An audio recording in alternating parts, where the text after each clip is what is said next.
मैं राजेंद्र जी से यही सवाल ले लेती हूँ। खेल विश्वविद्यालय का मैं जिक्र करूंगी जो हम लंबे समय से सुन रहे हैं कि बनेगा, हालांकि आपके लोकसभा क्षेत्र में वो नहीं आता, लेकिन मेरठ में ही क्योंकि बनना है, उसको लेकर आप क्या कहेंगे, कितना इंतजार करें अभी लोग? नहीं, देखिए, उसकी जो पहली किश्त है वो जारी हो चुकी है, काम शुरू हो गया। और आप जानते हैं कि कोई भी स्ट्रक्चर खड़ा किया जाता है तो उससे उसके पहले पूरी प्लानिंग करनी पड़ती है। बहुत बार उस प्लानिंग के बिना आप फंड्स भी रिलीज नहीं कर सकते, तो नाउ फंड्स बीन रिलीज्ड, अभी जो पिछला बजट हुआ है। और मुझे पूरा विश्वास है कि अगले 2 साल के अंदर खेल विश्वविद्यालय मेरठ के अंदर दिखाई देगा। और देखिए, फिर मैं वही बात मैं कह रहा हूँ, कोई चीज कहाँ बने इसमें बहुत महत्वपूर्ण है कि जगह कहाँ उपलब्ध। और मैं आज आपसे कह रहा हूँ, सबसे कह रहा हूँ, 10,000 एकड़ जमीन हमें दिला दीजिए, हम अंतर्राष्ट्रीय हवाई अड्डा ही पे ले जाते हैं। नहीं है जगह, ये ऐसी बिग प्रॉब्लम है जिसको हमको समझना पड़ेगा। और हमारे किसान भाई बैठे हुए हैं, ये साधारणतः सरकार का नियम भी है कि आप डेवलपमेंट के जो काम है, जो करना चाहते हैं, वो ऐसी जमीन को प्राथमिकता दें जो खेती की जमीन नहीं है। और जो बहुत अच्छी फर्टाइल लैंड है, उसको यदि आप उसके अंदर लगाएंगे तो वो मजबूरियों तो लगाइए। और इसलिए नोएडा की जो जमीन है उसमें उस प्रकार के थोड़ा फर्क है, इसलिए वहां पर वो अच्छी। आपने किसान भाई की बात की, व्यवसायी भाई की बात हो जाए। आप भी अग्रवाल हैं और आप भी अग्रवाल हैं, दोनों भारतीय जनता पार्टी के सांसद हैं। और चूंकि बात वैसे कम्युनिटी के वोटर्स की होती है, लोकसभा चुनाव नजदीक आ रहे हैं, तो जीएसटी को लेकर व्यापारी समुदाय बहुत उधेड़-बुन में है, बहुत परेशान है।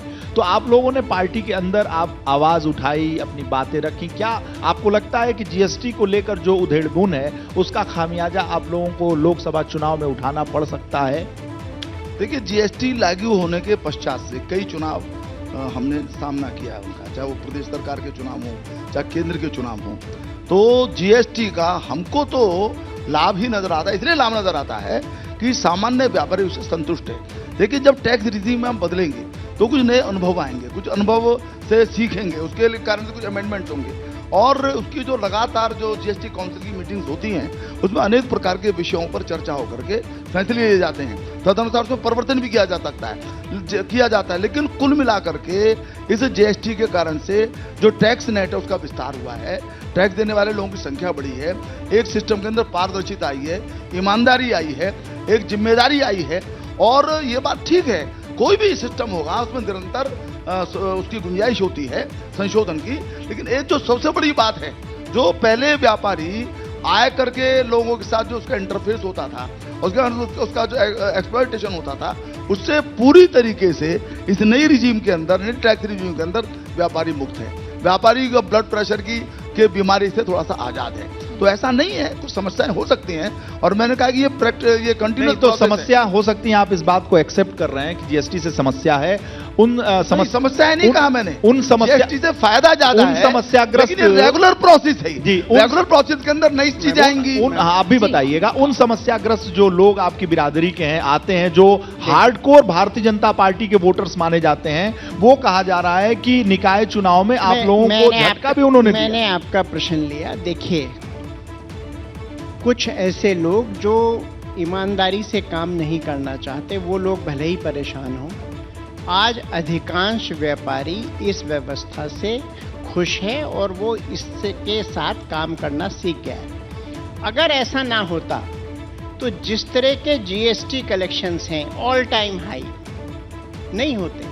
ये व्यापारी भाइयों का मैं शुक्रिया भी अदा करना चाहता हूं आपके माध्यम से, जिन्होंने इस व्यवस्था को आगे बढ़ाया और इतना बढ़िया टैक्स कलेक्शन करके सरकार को दिया। और इस सरकार ने न केवल जीएसटी, आप देखिए इंटरनेशनल फ्री ट्रेड एग्रीमेंट लगभग 17 कंट्रीज के साथ हो चुके हैं। उसका किसको लाभ मिलेगा? व्यापारी को लाभ मिलेगा।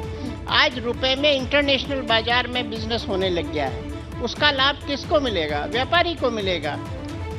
उत्तर प्रदेश में फरवरी में इन्वेस्टमेंट समिट हुई, लगभग 33,000 करोड़ के उसमें जो है 33 लाख करोड़ के उसमें 33 लाख हजार करोड़ के जो उसमें वो हुए हैं एग्रीमेंट, एमओयूज हुए हैं, उसका लाभ किसको मिलेगा? और जब बड़े उद्योग लगते हैं, छोटे उद्योगों को, ट्रेडर्स को ऑटोमेटिक फायदा मिलता है। बड़ी यूनिट लगती है, उसके साथ एंसिलरी यूनिट लगती है, उसके साथ जब यूनिट लगती है ट्रेडर को फायदा होता है। गिट्टी वाला गिट्टी देगा, सीमेंट वाला सीमेंट देगा, शेड वाला शेड बनाएगा, लकड़ी वाला लकड़ी देगा और उस क्षेत्र के लोगों को रोजगार मिलता है। तो इस पीरियड में जो ईमानदार नीति के साथ, नियत के साथ अच्छी काम करना ठीक है, आप चाहते कह रहे हैं कि उनको जो बहुत ईमानदार फायदा लोग है। हैं उन्हें कोई दिक्कत नहीं है। अब क्योंकि व्यापारियों का जिक्र हो रहा है तो एक आम चर्चा जो व्यापारी ईमानदार है, ठीक है। व्यापारी देशभक्त है, और आज से नहीं, महाराणा प्रताप के जमाने से व्यापारी ने हमेशा देशभक्ति का परिचय दिया है। महाराणा ना होते अगर भामाशाह ना होते। ठीक है अनिल जी।